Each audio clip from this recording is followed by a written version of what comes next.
जय हिंद साथियों, मैं हूं आपका भाई मोहम्मद अजहर पठान और अब मैं आज आपको एक ऐसी शख्सियत से मिलाने की कोशिश करूंगा जिनका नाम है विवेक ठाकुर। बच्चे इनको प्यार से बीटी सर भी कहते हैं। जी हाँ दोस्तों, एजुकेशन सेक्टर में इन्होंने मुरादाबाद के अंदर सराहनीय कार्य किया है। एजुकेशन को बहुत ज़्यादा प्रमोट करते हैं और बहुत ज़्यादा बढ़ावा देते हैं। इसी के उपलक्ष्य में मेरी बात सर से हुई और मैंने सोचा क्यों ना एजुकेशन के लिए और काम किया जाए, और सर ने मुझे अपना कीमती टाइम दिया। सर उसके लिए तो आपका बहुत बहुत धन्यवाद। और अब हम सीधी बात करते हैं विवेक ठाकुर सर से। सर मेरा सबसे पहले सवाल आपसे ये है कि ग्रामीण क्षेत्रों में हम एजुकेशन को और कैसे बेहतर कर सकते हैं ग्रामीण बच्चों के लिए? देखिए, मेरा मानना है कि जो गांव के बच्चे हैं उनमें भी बहुत टैलेंट है, और अक्सर क्या है उन्हें जानकारी नहीं होती है। आस पड़ोस के लोग जो कह देते हैं कि ऐसा कर लो कैरियर के लिए, वो करने में लग जाते हैं। उन्हें अगर सही गाइडेंस दी जाए, उन्हें सही रास्ता बताया जाए, तो वो बहुत कुछ हासिल कर सकते हैं। और अनफॉर्चुनेटली गाँव में जो टैलेंट है मैं देख रहा हूँ वो वेस्ट हो रहा है। जिस बच्चे में IIT जाने का या एक डॉक्टर बनने का कैलिबर है, वो प्रोबेबली किसी छोटी मोटी सरकारी नौकरी में चपरासी बन के या क्लर्क बन के ही सेटिस्फाइड है। उस बच्चे को कहीं बाद में रियलाइज़ होता है मिड ऑफ हिज लाइफ कि मैं बहुत कुछ कर सकता था, लेकिन तब तक बहुत देर हो जाती है। तो मुझे लगता है कि ये बहुत इम्पॉर्टेंट है कि आप जैसे लोग जो ग्रामीण क्षेत्रों में काफ़ी काम कर रहे हैं उनके थ्रू ये मैसेज जाए कि बच्चे कैरियर को लेके 6ठी क्लास, 5वीं क्लास, 7वीं क्लास से शुरू करें। जैसे एक एग्जांपल मैं आपको दूंगा कि आपने एक मूवी देखी होगी दंगल, जिसमें गीता बबीता 2 बहनों के ऊपर बताया गया था कि जब वो छोटी थी तभी से उनके पापा गांव में खेत में कुश्ती करवाते थे, है ना, एक जगह बना के। तो उस एज में जब बच्चे स्पोर्ट्स के लिए तैयारी करते हैं तो हमें बड़ा अच्छा लगता है, रोमांटिक लगता है कि बड़ा अच्छा काम कर रहे हैं। उस एज में बच्चों को पढ़ाई के लिए कुछ नहीं सोचा जाता है। अक्सर ग्रामीण क्षेत्रों में मैंने क्या देखा है कि कैरियर के बारे में तब सोचना शुरू करते हैं जब देर हो चुकी है। मतलब जब बच्चा इंटर कर लेता है, 12th कर लेता है, तो सोचते हैं कि अब क्या करें। मेरे हिसाब से तब बहुत देर हो चुकी होती है, क्योंकि जो बच्चा ट्रैक 6th क्लास से 7th क्लास से पकड़ेगा उसमें वो आगे बहुत अच्छा कर सकता है। सर आपने बहुत अच्छा बताया और यकीनन ये शब्द आपके बहुत बढ़िया हैं और बहुत कारगर हैं इन बच्चों के लिए जो हमारी इस वीडियो को अभी देखेंगे। सर मैं आगे की बात बढ़ाता हूँ और दूसरा सवाल लेने की कोशिश करते हैं। सर कहा जाता है कि भारत में युवा जो हैं बहुत तेज़ी से, हमारे यहाँ के जो युवा आबादी है वो बढ़ती जा रही है, लेकिन कुछ युवा जो हैं वो डिस्ट्रैक्शन का शिकार होते हैं, कुछ फ़ोन का डिसयूज़ करते हैं और कुछ युवा को ये नहीं पता कि करना क्या है। हालांकि वो पढ़ रहे हैं लेकिन उन्हें ये नहीं पता है कि मुझे पढ़ के करना क्या है ज़िंदगी में। तो सर जो मिसगाइड युवा हैं उनके लिए आपका क्या संदेश है?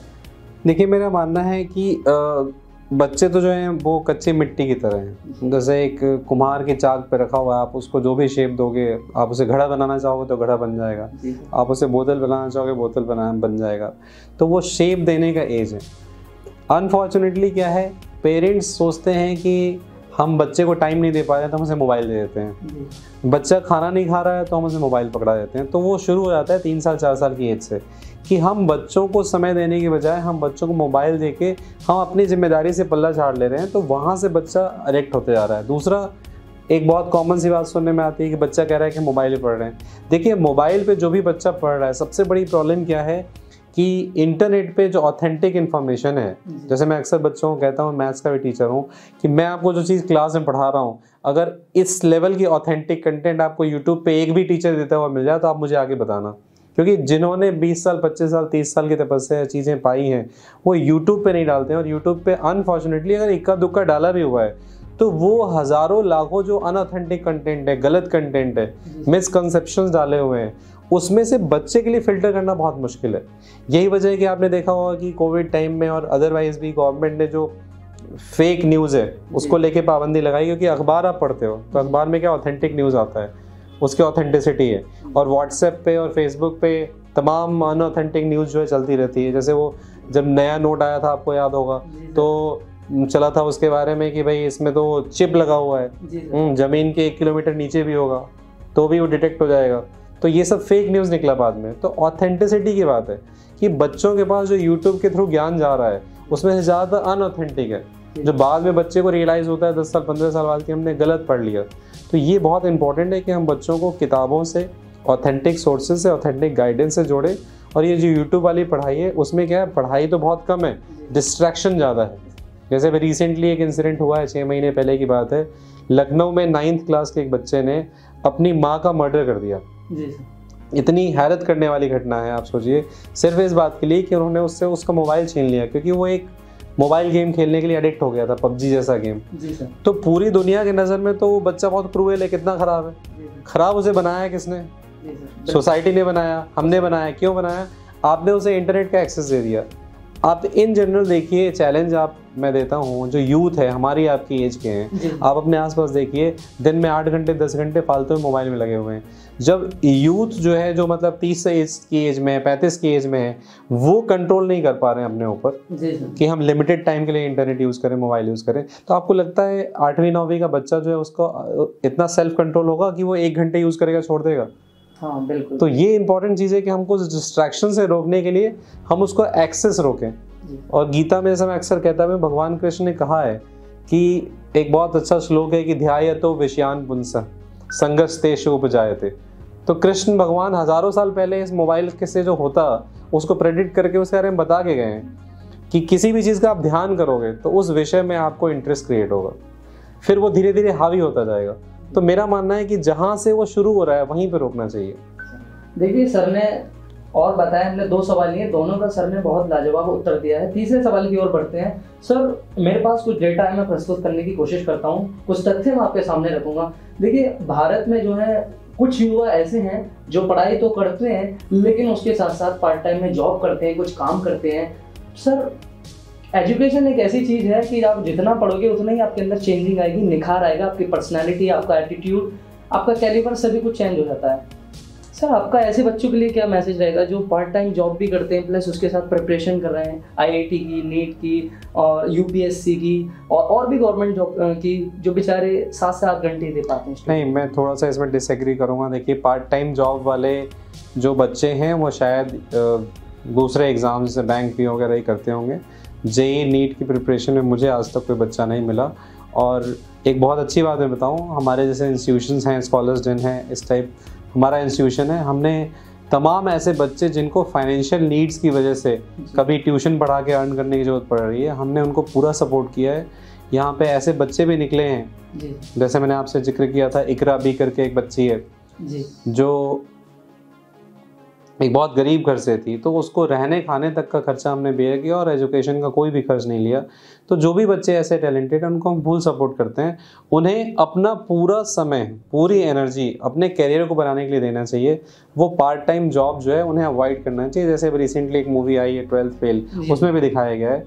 तो मुझे लगता है कि सोसाइटी को और हम जैसे लोगों को जो समर्थ हैं उनकी जिम्मेदारी बनती है, मोरल रिस्पॉन्सिबिलिटी बनती है कि हम ऐसे बच्चों को उस चीज़ से हटाएं और उन्हें पूरा सपोर्ट दें। जो आर्थिक रूप से तंग होते हैं बच्चे और जो कमज़ोरी होती है उनकी, जो फाइनेंशियल प्रॉब्लम्स होती हैं और जो उनके पिताजी हैं वो उन्हें सपोर्ट नहीं कर पाते किन्हीं कारणों से, तो हम बीटी सर से जानने की कोशिश करते हैं। सर आप ऐसे बच्चों को क्या फैसिलिटीज़ दे सकते हो या वो आपसे कैसे जुड़ सकते हैं, क्या माध्यम? देखिए हम स्कॉलरशिप एग्ज़ाम कराते हैं टाइम टू टाइम। जैसे अभी हमारा 21 जनवरी को राइज का एग्ज़ाम है। ये स्कॉलरशिप एग्ज़ाम होता है जो बड़े पैमाने पे होता है और उसमें जो भी बच्चे अच्छा करते हैं, मेरिटोरियस होते हैं, उन्हें ना सिर्फ हम स्कॉलरशिप देते हैं बड़ी, बल्कि हम उन्हें साथ साथ कैश प्राइजेस भी देते हैं और उन्हें कोशिश करते हैं कि अगर वो अच्छा कर रहे हैं हमारे यहाँ एग्ज़ाम में और हम श्योर हैं कि ये मतलब बहुत अच्छा करेंगे, इन्हें सपोर्ट दिया जाए, तो हम उन्हें हॉस्टल फैसिलिटीज़ वगैरह भी अवेल करवाते हैं फ्री ऑफ कॉस्ट। तो देखिए अगर आप भी इस एग्ज़ाम को देना चाहते हैं तो आप स्कॉलर टाइम पर कॉन्टैक्ट कर सकते हैं। फ़ोन नंबर हम डिस्क्रिप्शन बॉक्स में डाल देंगे। बहुत शुक्रिया। सर ने देखिए बताया है कि अगर आप इस प्रिपरेशन में आना चाहते हैं तो फिर आपको जॉब छोड़नी पड़ेगी। सर चौथा सवाल लेने की कोशिश करते हैं। लड़कियां जो होती हैं, कहा जाता है कि बहुत टैलेंटेड होती हैं, लेकिन कुछ लड़कियां जो ग्रामीण क्षेत्र की मैं बात कर रहा हूँ यहाँ पर स्पेशली, ग्रामीण क्षेत्र में सर होता क्या है कि आप 12th बस कर लिया तो माँ बाप कह देते हैं बस काफ़ी है और फिर उसके बाद शादी की तैयारियों में लग जाते हैं। आखिरकार हमने देखा है सर, मैं घूमता रहता हूँ, मैं बात करता हूँ ग्रामीण इलाकों में, सर कुछ बच्चियाँ ऐसी हैं जो वाकई में सपना लिए पड़ी हैं कि मुझे इंजीनियर बनना है, मुझे डॉक्टर बनना है, मुझे अपने समाज की सेवा करनी है। सर उन लड़कियों के लिए अगर आप कोई स्पेशल मैसेज देना चाहें?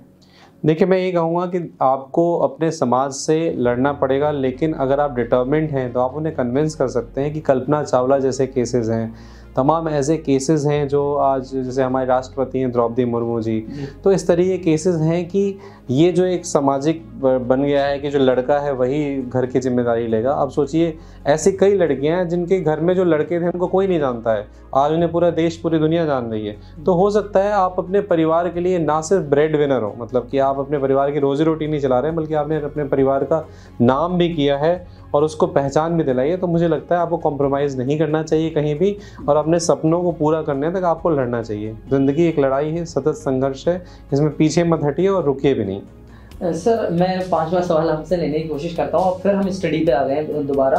सर, मैं जानना चाहूँगा कि नीट स्टूडेंट या जेई या यूपीएससी, जितने भी मतलब एग्ज़ाम्स की जो बच्चे प्रिपरेशन करते हैं, सर उनकी जो पढ़ाई की टाइमिंग है, लगभग कोई कहता है 24 घंटे में से 22 पढ़ो, कोई कहता है 20 पढ़ो, कोई कहता है 18 पढ़ो। आखिर बच्चे कंफ्यूज रहते हैं सर, किसकी माने?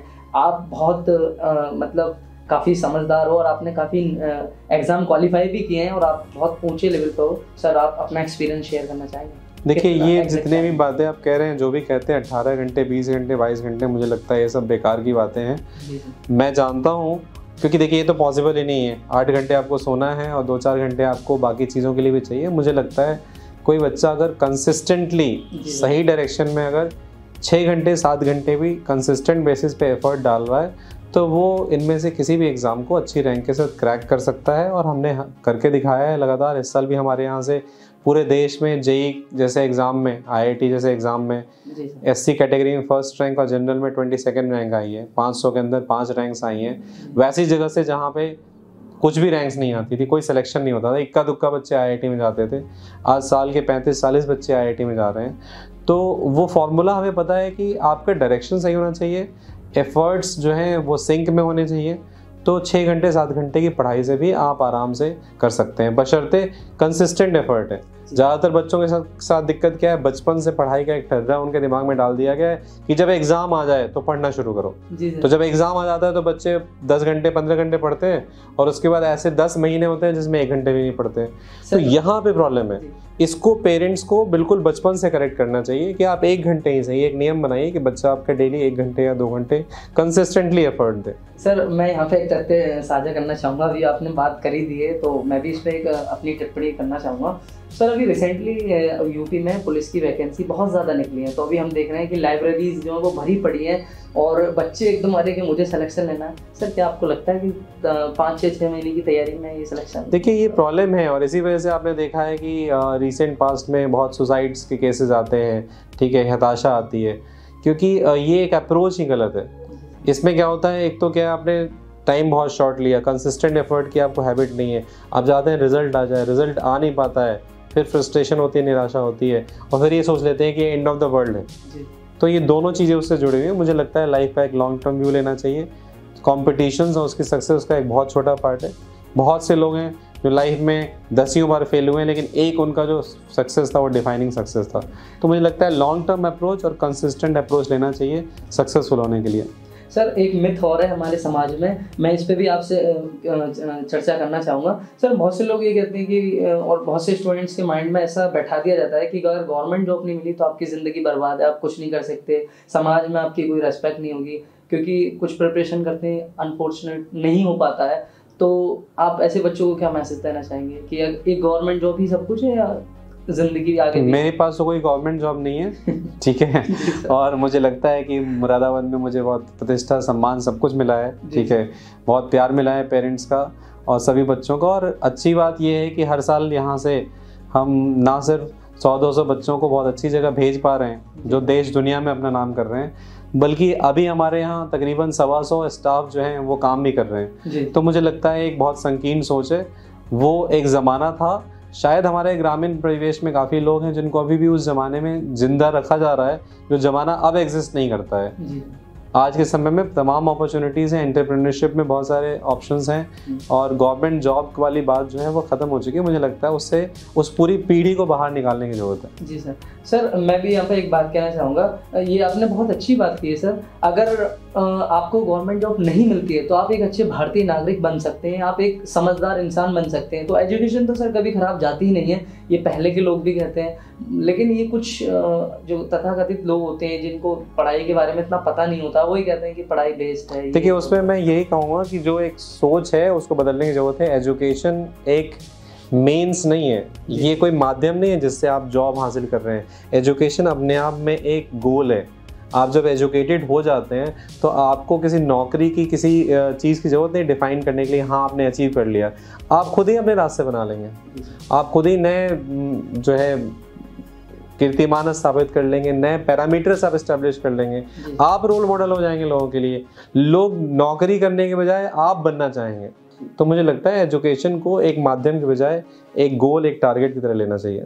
सर हमारा लास्ट और आखिरी आपसे सवाल रहेगा और इसी के बाद इस इंटरव्यू को हम समाप्त कर देंगे। सर बस मैं ये जानना चाहूँगा, जो पेरेंट्स होते हैं वो बहुत ज़्यादा फिक्रमंद होते हैं अपने बच्चों के लिए, तो आप क्या कहना चाहेंगे जो बच्चे नीट, जेईई या यूपीएससी और भी एग्जाम की प्रिपरेशन कर रहे हैं, तो पेरेंट्स का क्या रोल रहने वाला है इस पूरी जर्नी में?